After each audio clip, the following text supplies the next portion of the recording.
ஓம் முருகா போற்றி, கந்தா போற்றி, கடம்பா போற்றி, கதிர்வேலா போற்றி, அறுபடை வீடு கொண்ட முருகப்பெருமானே போற்றி போற்றி. என் செல்ல குழந்தையே, இன்று இரவு தூங்கும் முன் இதை 7 முறை சொல். நாளை புதிய திருப்பம் கிடைக்கும் கேள். பிறகு ஆனந்த கண்ணீர் விடுவாய் என் செல்லமே. வாழ்க்கையில் நீ கடக்கும் தூரங்களும் சந்திக்கும் சூழ்நிலைகளும் எல்லாம் இன்னும் நிறைய இருக்கும் பொழுது ஏன் நீ இப்போதிருக்கும் சூழ்நிலையில் இருந்து வெளியே வர மறுக்கிறாய்? உன் வாழ்க்கையில் இன்னும் வியப்பூட்டும் அனுபவங்களும் ஆர்ப்பரிக்கும் சந்தோஷமான உணர்வுகளும் நிறைய இருக்கிறது என் செல்லமே. அதையெல்லாம் அனுபவிக்க வேண்டாமா? உலகில் தினமும் ஏதோ ஒரு வகையில் ஒவ்வொருவரும் அவமானமும் ஏமாற்றமும் தோல்வியுற்றதால் ஏற்படும் வேதனைகளும் வலிகளையும் அனுபவித்து வருகின்றனர். இதையும் நீ உன் வாழ்க்கையில் பார்த்திருப்பாய். உன்னை சுற்றி உள்ளவர்களையும் நீ கவனித்திருப்பாய். ஏன் நீயே அதை உணர்ந்திருப்பாய். அப்படி இருக்கும் பட்சத்தில் வாழ்க்கையில் வெற்றி பெற நம்பிக்கையோடு வெற்றியெல்லாம் நீ எதிர்த்து போராடத்தான் வேண்டும். உன் வாழ்க்கை வேதனைகள் நிறைந்ததாக மட்டுமே இருக்கும் என்று நீயே ஏன் முடிவு செய்து கொள்கிறாய்?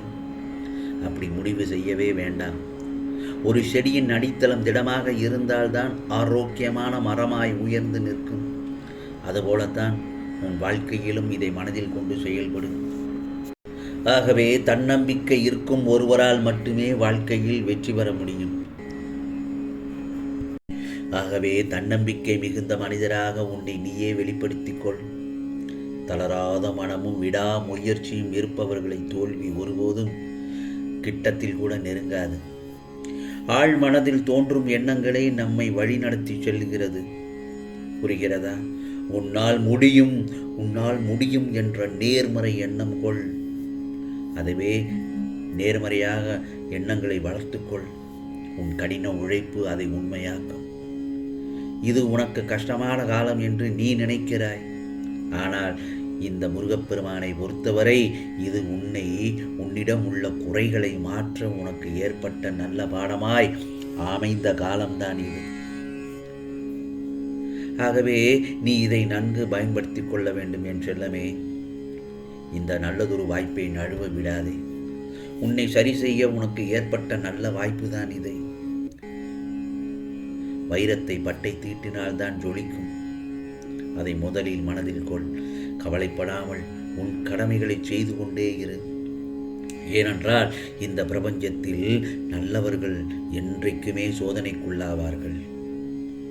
ஆனால் வீழ்ந்து விட மாட்டார்கள். ஏனென்றால் நீ வெல்லப் போவது உறுதி. இனி எல்லாம் ஏற்றம்தான். இது முருகப்பெருமானின் அருள் வாக்கு. உன் வாழ்விலும் வெற்றிகள் குவியப் போகிறது. ஆகவே இந்த முருகப்பெருமான் நான் இருக்கும் பொழுது உனக்கு என்ன கவலை? நான் இன்னொன்று சொல்கிறேன், இதுவும் முக்கியமான ஒன்று. பல பிரச்சனைகளுக்கு உடனடி தீர்வு என்ன தெரியுமா? மறதி. பல பிரச்சனைகளுக்கு உடனடி தீர்வு மறதிதான்.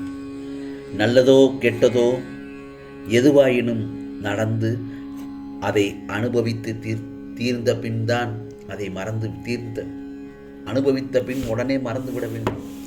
அது கஷ்டத்தையோ நஷ்டத்தையோ எதுவும் நடக்காதது போல் இருந்து கொண்டு புதிய ஒன்றை நீ தேட வேண்டும். அந்த புதிய ஒன்று ஆனந்தத்திற்கு உன்னை அழைத்துச் செல்வதாக இருக்க வேண்டியது ரொம்ப அவசியம். பல விஷயங்களில் மறதி இல்லாததால் தான் நிம்மதி என்ற உணர்வு உன்கிட்ட இல்லாமல் இருக்கிறது. எப்பொழுதுமே தேவையில்லாத விஷயங்களை புறக்கணிக்க கற்றுக்கொள்ள வேண்டும். அது அந்த பக்கமே திரும்பி பார்க்கக்கூடாது. தேவையில்லாத விஷயங்கள் ஏதோ நடந்துட்டு போகிறது என்று அதை கண்டும் காணாமல் போக இருக்க வேண்டும். அதே பட்சத்தில் உனக்கு பிடித்த விஷயங்களையோ சேகரிக்க கற்றுக்கொள். நல்லதொரு எண்ணங்களை காதில் வாங்கி படி. நல்லதொரு புத்தகத்தை படி. உனக்கு பிடித்த விஷயங்கள், நல்லதொரு விளையாட்டு, உன் குடும்பத்தோடு நல்ல ஆனந்தமாய் சுற்றுலா சென்று கழித்துக்கொள்ளு. நீ சந்தோஷத்தை வேறு ஒருவரிடம் ஒப்படைத்துவிட்டு கவலைகளை சூழ உட்கார்ந்திருக்கிறாய். அது மிகப்பெரிய மடம் தேவையில்லாத செயல்.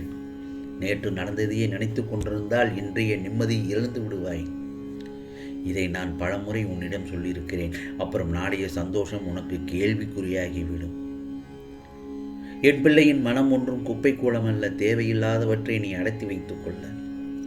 வேண்டாத நினைவுகளை எல்லாம் பறித்து விட்டு அதை நீ நந்தவனமாக மாற்று.